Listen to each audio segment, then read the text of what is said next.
A mother knows her son like the rhythm of her heartbeat, but even the strongest bonds can falter when shadows creep into the light.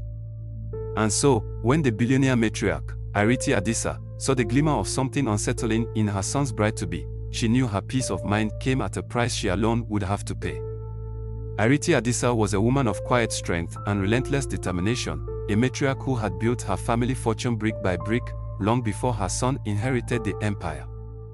Her intuition, honed by years of shrewd business dealings and navigating treacherous societal waters, rarely failed her. Yet, as she watched her son, Femi, gaze adoringly at Aisha, his new fiancée, unease coiled in her chest like a restless serpent. Aisha was stunning, no doubt about it. She had an elegance that turned heads, a charm that lit up every room, and a disarming sweetness that seemed almost too perfect. Too practiced. To the untrained eye, she was the embodiment of grace, but to Ireti, there was something more, a flicker in the girl's smile, a momentary hesitation in her otherwise flawless demeanor. As we continue this enthralling tale, don't forget to subscribe to Afro Tales TV. Let the drums of African storytelling connect us all. Femi, blinded by love, dismissed his mother's concerns with the casual indifference of a man convinced he'd found perfection. "Mama, you worry too much," he said, his tone affectionate yet firm. "She's everything I've ever wanted." But Ireti's instincts would not be silenced. Memories of whispered betrayals, masked ambitions, and false smiles from her own past haunted her. She had seen too many carefully crafted facades crumble to ignore the uneasy whispers at the back of her mind. It wasn't that she didn't want her son to be happy, she longed for his happiness more than anything. But she needed to be sure that Aisha's love for Femi was genuine, not a well-rehearsed performance. And so, as the days stretched into weeks, her suspicion solidified into a plan, a daring, unconventional plan that no one, not even her son, could suspect. The idea struck her one quiet evening, as she sipped her tea in the solitude of her sprawling estate. The solution was almost laughably simple. If Aisha's perfect facade couldn't be cracked from a distance, then Ireti would infiltrate her world. She would shade her identity as the formidable matriarch and become someone invisible, someone who could observe without being observed. A maid. The thought was audacious, but Ireti's resolve was unshakable. With the help of a trusted confidant, a loyal family driver named Colonel, who had served her for decades, she orchestrated her transformation. Gone were the tailored designer gowns and signature gele. In their place, she donned a simple Ankara dress, flat slippers, and a scarf that concealed her sophisticated elegance. She practiced walking with a slight stoop, her hands clasped in front of her as though she carried the weight of humility. Colonel, sworn to secrecy, secured her employment under an alias at Aisha's luxurious Lagos home. The bride-to-be had insisted on maintaining her independence, living apart from Femi until the wedding, which gave Ireti the perfect opportunity to observe her in her natural environment.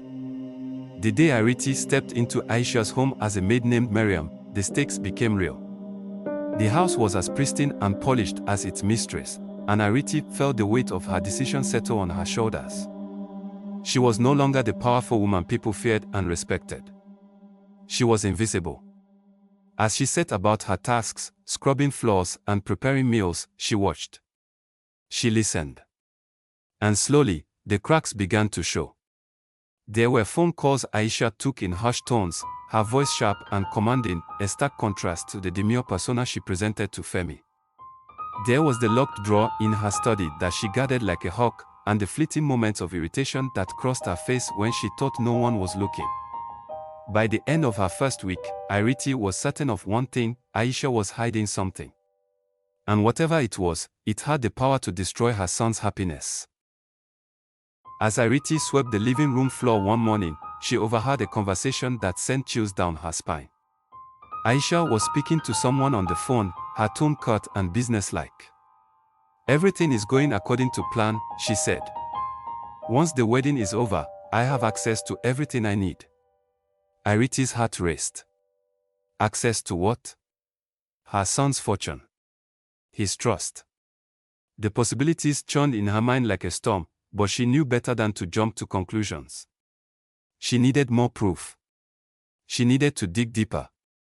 Little did Aisha know, the meek maid sweeping her floors was far more formidable than she seemed.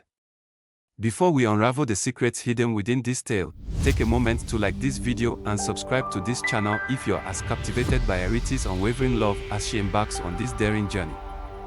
Your support allows us to keep bringing these stories to life for you. Ireti Adisa, now living under the guise of Miriam, had quickly settled into the rhythms of Aisha's household. The days began early, with the faint light of dawn filtering through the sheer curtains of the modest quarters she had been assigned. Though the work was humbling, Ireti found a peculiar satisfaction in observing the world through this new lens. Aisha's home was a study in meticulous design, an architectural marvel adorned with tasteful art and expensive furniture. Yet, to Ireti, it felt cold, almost devoid of the warmth that transformed the house into a home.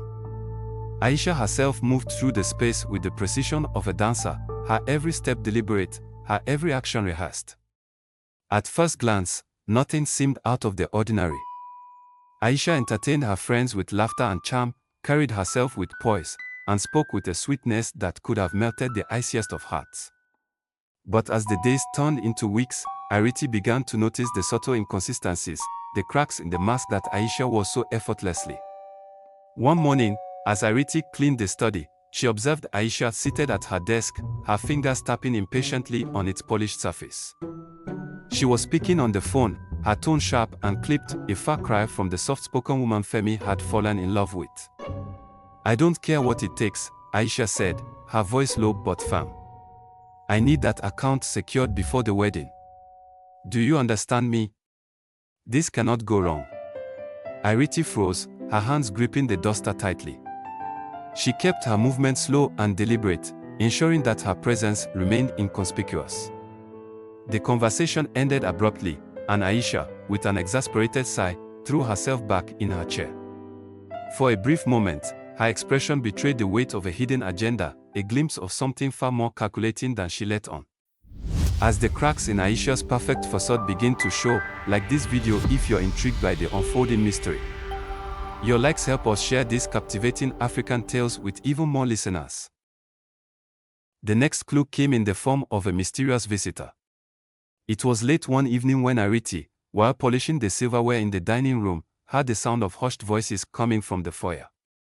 Peeking through the slightly ajar door, she saw a man handing Aisha an envelope. His demeanor was tense, his movements hurried, as though he was eager to leave before anyone noticed. Aisha took the envelope with a curt nod, her lips pressed into a thin line. The man left as quickly as he had arrived, and Aisha, unaware of Ireti's watchful eyes, slipped the envelope into the locked drawer of her study. The locked drawer became an obsession for Ireti. What secrets did it hold? She considered her options carefully. A direct approach would be reckless, but the curiosity gnawed at her. As she cleaned the study the following day, her eyes darted to the drawer, calculating its dimensions, noting the faint scratches around the keyhole. Opportunity presented itself sooner than expected. Aisha left the house for an appointment, instructing Ireti to tidy the study in her absence. Alone in the room, Ireti's pulse quickened as she approached the desk. Using a slender hairpin she had tucked into her scarf, she manipulated the lock with steady hands, a skill she had picked up in her youth when her father, a locksmith, had taught her the basics of his craft. With a soft click, the drawer yielded. Inside, Ireti found a folder filled with documents, bank statements, legal contracts, and what appeared to be a prenuptial agreement. But it was the handwritten notes scrawled in the margins that caught her attention. Leverage assets before merger. Ensure Femi's signature on all accounts. Transfer funds discreetly post-wedding. Ireti's breath hitched. The notes painted a damning picture, a blueprint for financial manipulation and betrayal. Her hands trembled as she replaced the documents and relocked the drawer, her mind racing with the implications. That evening, as she prepared dinner, Ireti's thoughts churned. She replayed every interaction she had witnessed, every word she had overheard.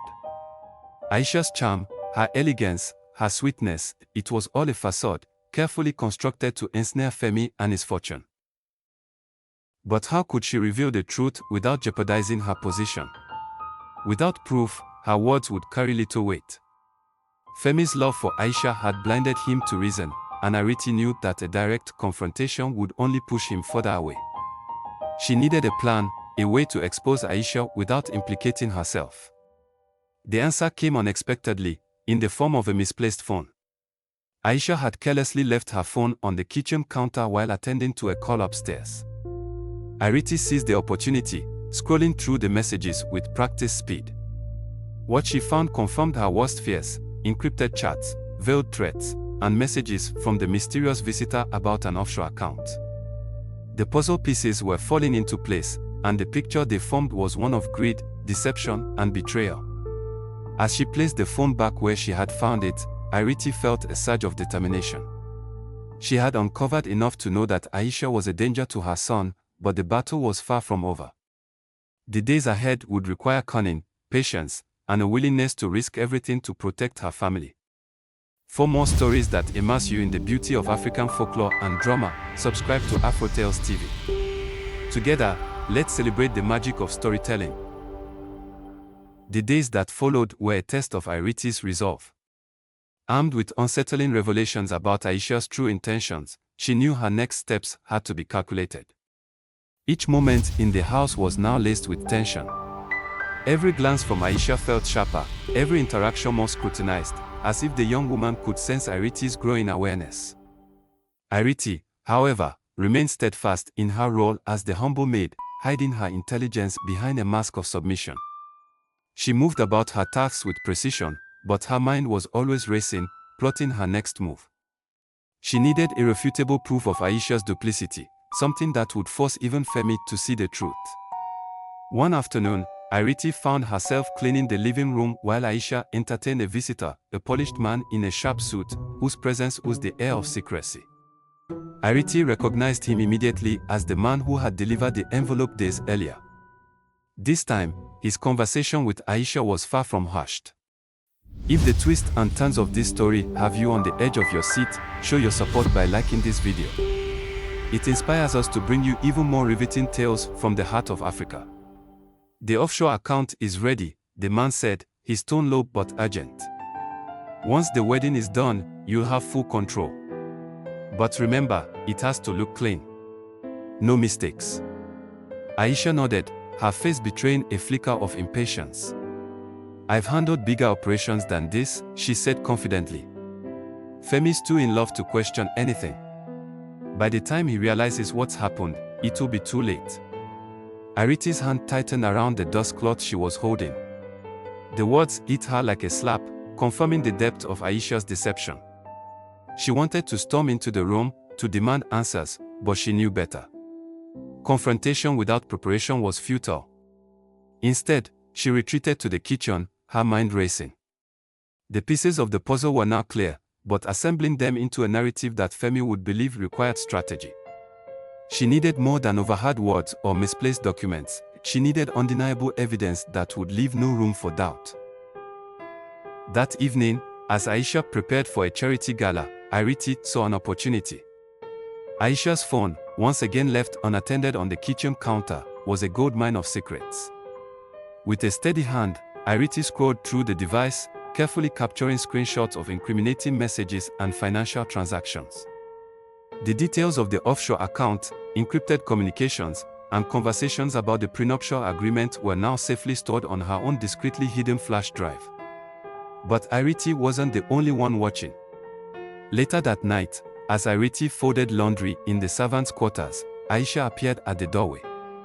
Her silhouette was framed by the dim hallway light, but the sharpness in her gaze cut through the darkness. "Mariam," she said, her voice unevenly calm. "You've been with us for a while now. How are you finding the work?" Ireti looked up, schooling her expression into one of meekness.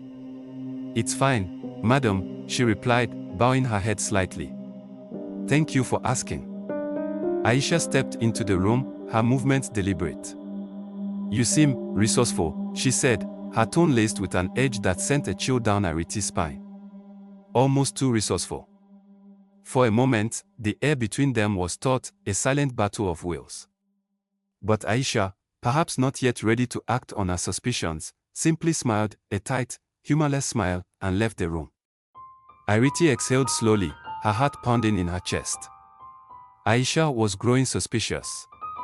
Time was running out. The following morning, Ireti enlisted the help of Connor, her loyal confidant. She handed him the flash drive, along with a simple instruction: make a copy of everything and send it to Femi's lawyer. Do not let anyone know you have this. Connor nodded, his face grim with understanding.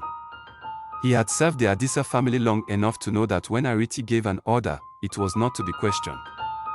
As the day unfolded, Ireti noticed Aisha's behavior growing increasingly erratic. She was on edge, snapping at the staff and making frantic phone calls. It was clear she felt the walls closing in, though she couldn't yet pinpoint the source of the pressure. That evening, during dinner, Aisha's mask slipped further. When Femi mentioned finalizing wedding arrangements, Aisha's response was sharp and defensive. Why does it have to be done so soon? Can't we wait a little longer?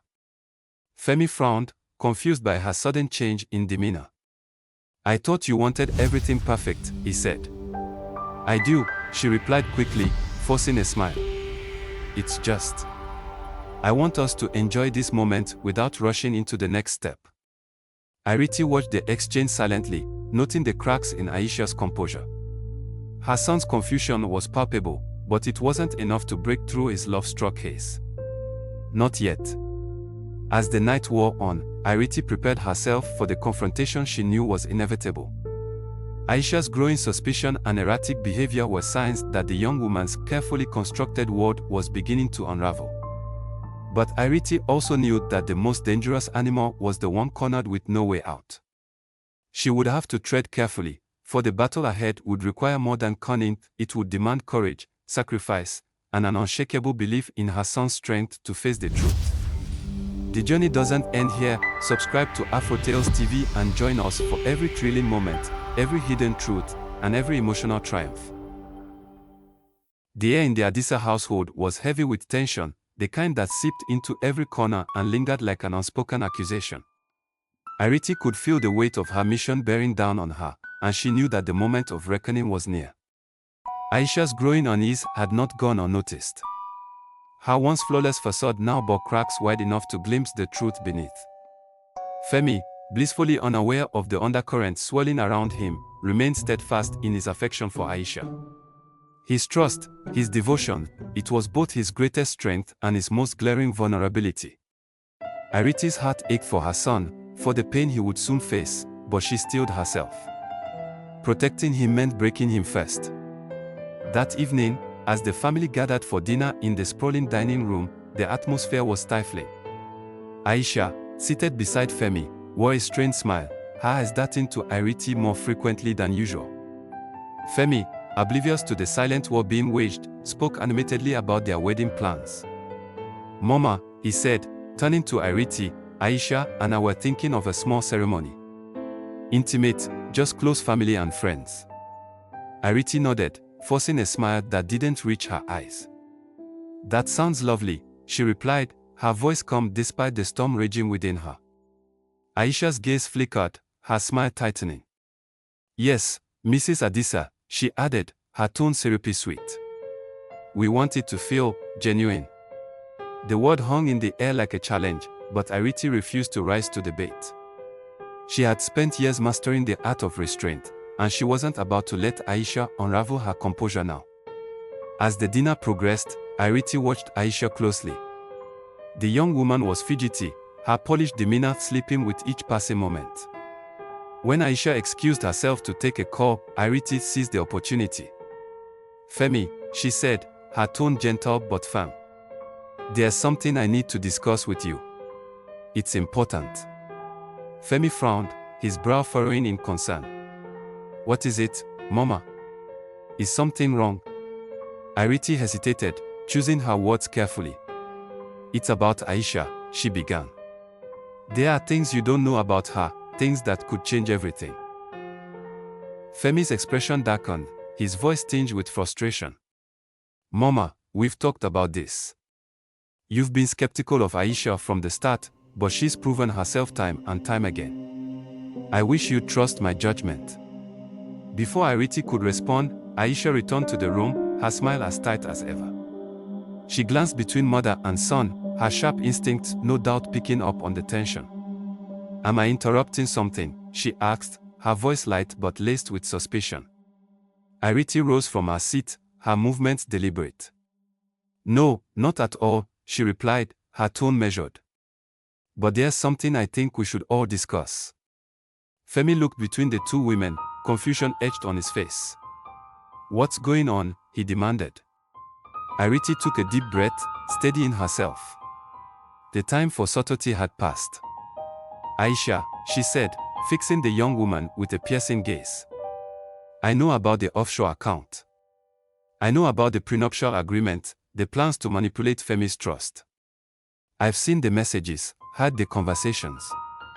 You've been playing a dangerous game, and it ends now." The room fell into a stunned silence. Femi stared at his mother in disbelief, while Aisha's face hardened into an unreadable mask. "What are you talking about?" Aisha said, her voice icy. "This is ridiculous. You've never liked me, and now you're making baseless accusations to drive a wedge between Femi and me." "Baseless?" Ireti countered, her voice rising. "I have proof. I've seen the documents, the encrypted messages. You've been plotting this from the start, and I won't let you destroy my son's life." Femi stood abruptly, his chair scraping against the floor. "Mama, stop," he shouted, his voice shaking. "This is insane. Aisha loves me. She wouldn't do something like this." Aisha stepped forward, placing a hand on Femi's arm. "Femi, she's trying to manipulate you," she said, her voice trembling with feigned emotion. "She's always been overprotective, and now she's gone too far." But Ireti wasn't finished.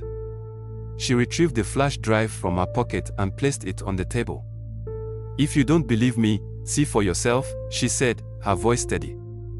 "The truth is all there."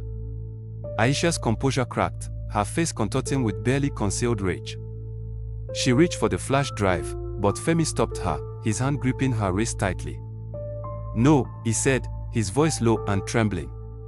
"We'll see what's on this together."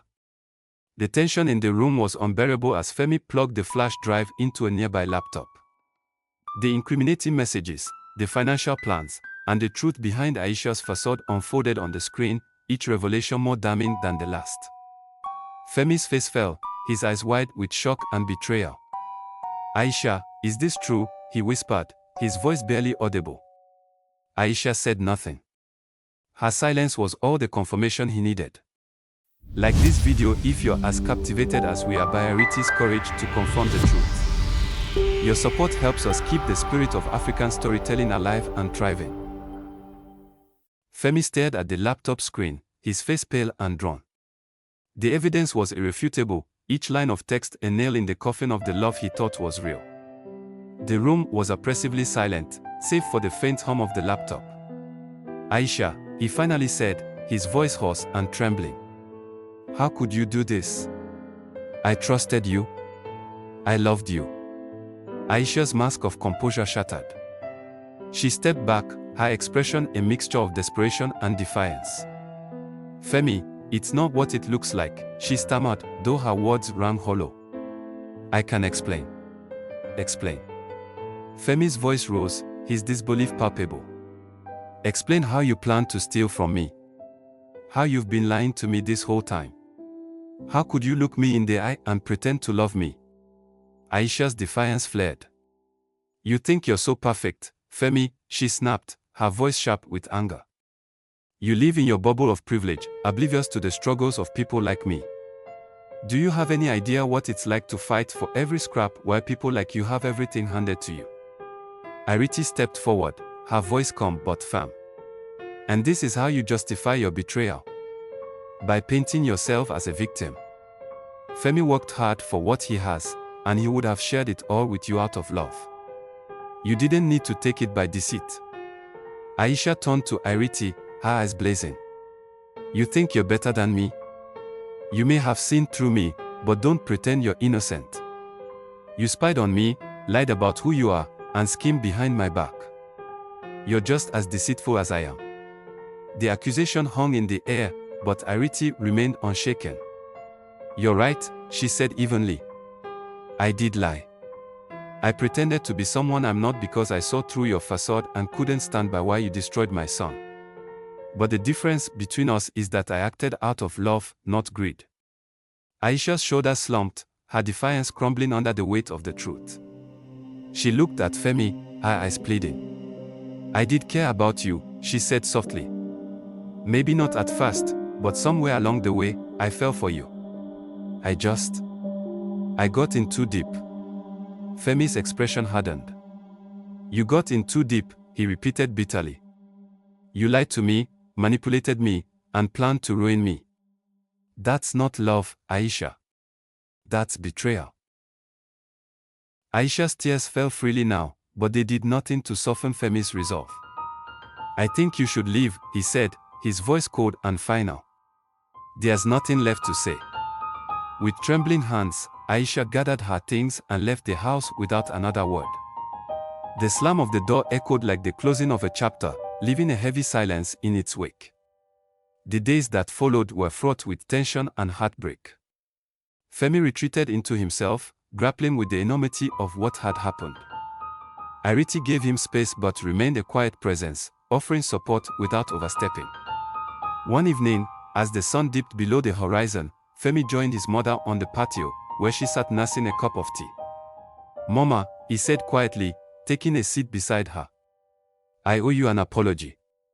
Ireti looked at him, her expression soft. For what, my son? For not listening to you, he said, his voice heavy with regret. You tried to warn me, and I refused to see it. You went to such great lengths to protect me, and I didn't appreciate it. Ireti reached out, placing a comforting hand on his shoulder. You're my son, Femi. It's my duty to protect you, even when you don't want me to. But you're not to blame for what happened. You trusted someone you loved, that's not a weakness, it's a strength. Don't let this harden your heart. Femi nodded, though his eyes glistened with unshed tears. I'll try, he said. But it'll take time. Take all the time you need, Ireti replied. And know that I'll always be here for you. Months passed, and slowly, the wounds began to heal. Femi threw himself into his work, rebuilding his confidence and reevaluating his priorities. He became more cautious, but not cynical, determined to learn from his mistakes without losing his capacity for trust.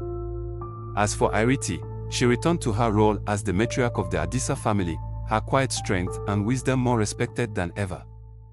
Though the ordeal had been painful, it had also reaffirmed the unbreakable bond between mother and son, a bond that no amount of deception could sever. And so, life moved forward, carrying with it the lessons of the past. Those scars remained, they served as reminders of the strength found in love, the importance of vigilance, and the enduring power of a mother's unwavering devotion. The end. Coming up next on Afro Tales TV. No one knew why the chief's daughter refused to speak until she turned 18. For 18 long years, the chief's daughter remained shrouded in silence, her lips sealed by an unspoken mystery. The villagers could only wonder, was it a curse, a vow, or something far greater? But when she finally speaks on her 18th birthday, her words unleash a revelation so profound, it forever alters the destiny of her people. Join us for this powerful tale of faith and destiny, where every moment of silence leads to a truth the village will never forget. Don't miss it, only on Afro Tales TV.